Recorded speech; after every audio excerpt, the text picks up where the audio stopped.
Yeah, and this is the complexity problem in your type of practice that's usually not in a family law practice or a PI practice or in a criminal law practice. And so the criminal law PI lawyer and family law lawyer don't appreciate some of the complexities of a prospect pipeline because someone's in pain, they got a problem. It's just a question, can solve it quickly, and how do I get the whole process started? Hmm. And sometimes they shop, sometimes they don't, and that becomes the nature of a major difference between businesses. One of the reasons I think estate planning and elder law attorneys are so much more maybe process savvy might be the word, is that they have to do a higher volume of work to make the same amount of revenue. Yeah. And that's one of the things that sometimes uh, family law, criminal law lawyer, PI lawyers, and some commercial litigators don't appreciate.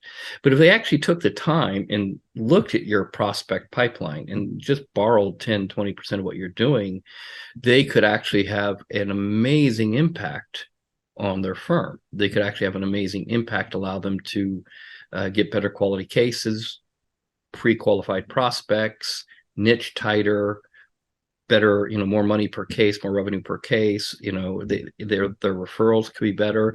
And so they have a tendency to discard this and not pay attention to it, which is uh, I guess Carla Johnson would call that brand attachment disorder. I think she calls it, or something like that. Something along those lines, which means if it's not your business, then you have no interest in learning it, so to speak. So, good. I mean, I appreciate it, Ronnie. I really do. And It's a in your huge opportunity for like you said, those folks, the so much of their deciding to engage you is they know, like, and trust you. And if you're limiting your opportunity to have that relationship at that meeting, you're wasting a huge opportunity. If they've watched 20 or 30 minutes of videos from you, they already feel like they know you. And especially then if you have opportunities for them to see you in a more personal light as well. Now they know who your kids are and things, and I don't have a clue who they are, but they already feel like they know me.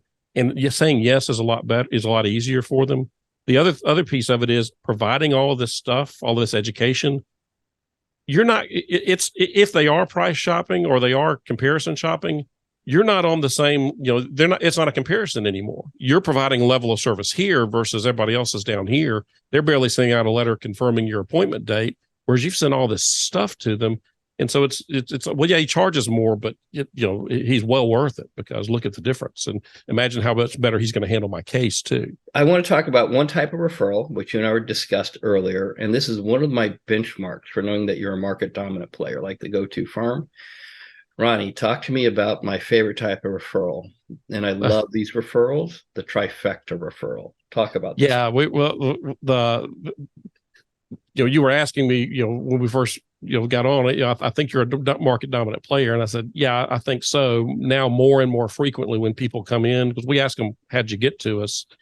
And frequently it's multiple sources. Oh, I, came to your seminar, but then I asked, and my CPA said you, and then this person from church said, yeah, he's the guy. And that now is a recurring theme over and over again. It obviously didn't happen overnight, but we are getting, we are known in the community, and we talk about my community at 25,000 or so, but we draw clients statewide. I mean, I've got clients in North Mississippi. I've got clients from South Mississippi, and in between. Of course, our major market is in the Tri-County area here. But part of that is because, again, we've done a good job, I believe, of placing ourselves in the expertise of our narrow niche that we've got, and getting the word out doing that. One of the nice things about doing the public seminar type workshops and things is it's not just the 20 people that show up in the room. It's also the 5,000 people that received it, some of which are other lawyers and other CPAs, and they're reminded of, oh, he does this. And, oh, yeah, I went to his event 3 years ago, and he's the expert in it. And so that's part of what builds that up. And from that standpoint, that's something of brand advertising, but it pays for itself with the direct response piece of it, I suppose. So it's not, the the proudest that I am, I guess, in the marketing that we've done and the work that we've done is when judges come in and become clients or send their family to become clients, because then I know, because they know lots of other lawyers, they know who does good work. And that's the best endorsement that I can ever, see is when a judge, comes in with their family or refers to us. But it's like I said, it's becoming more and more common that it's multiple people, that this trifecta effect. And it's, of course, you're not having a conversation then about, are they hiring our firm? The conversation is to make sure that they need the help that we need, and then let's get to doing the planning. So with with those type of referrals, there's just no sales going on. It's strictly informational and then design. So Ronnie, as we start to wrap up the podcast and we start to conclude, if you could go back in time and talk to your younger self and give your younger self some advice, what would it be? So first piece of advice I would give myself is specialize early. We already touched on it earlier today. I didn't start getting referrals from other lawyers and other professionals until they knew what I did. Having a general practice was a foolish thing, and it took me way too long to realize that. People, if you aren't known for doing a thing, then we just don't think about you. You're not, unless you happen to be a best friend of someone that has way too much work coming in, you're just not going to get thought of. So specializing early not only helps with that, but also helps building systems so that when you do something, you can do it very efficiently. And so I think specializing early was a big mistake that I made. And so the joke for that for me is if you do everything, you do nothing to the market. That's exactly right. No, that is exactly everything right. It means nothing to the market. Like they have no idea. I was. Right, go ahead. I'm sorry. I mean, with my part of my business plan, whenever I went off, left in-house counsel and went on my own, was I had all these big law firms that had tons of cases they couldn't take. And in my mind, it's like, oh, I'm going to let them know that I'm a general practitioner and they'll be referring stuff. These are firms that I was routinely sending out hundreds of thousands and in one case over $1 million worth of work to. How many referrals did I get from these big law firms?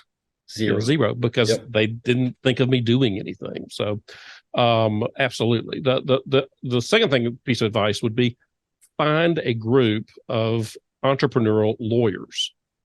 The worst thing in the world, when I was practicing on my own, I was hanging out with other lawyers that were in general practice like me, and over lunch or afternoon after clients, and we're sitting around talking, everybody's complaining about not making enough money and how awful the clients are. And when I wanted to kind of go out and do something different, that will never work. It was this mindset of, no, this has to be hard. Woe is to us type thing. And we don't, maybe we don't want anybody else doing better because we're miserable. I don't know. But it's just this mindset. Once I found a group of entrepreneurial lawyers that were trying new things and achieving new things, that mindset changed. And so it's super helpful to have a peer group that understands that law is a business, understands trying new things. Even if you fail, you learn something and your next thing you try gets better, and seeing what's working for them because they are trying new things. It's like, oh, I can do that too. I might even do that better, but I can at least do it as well as they do. Suddenly then it changes everything.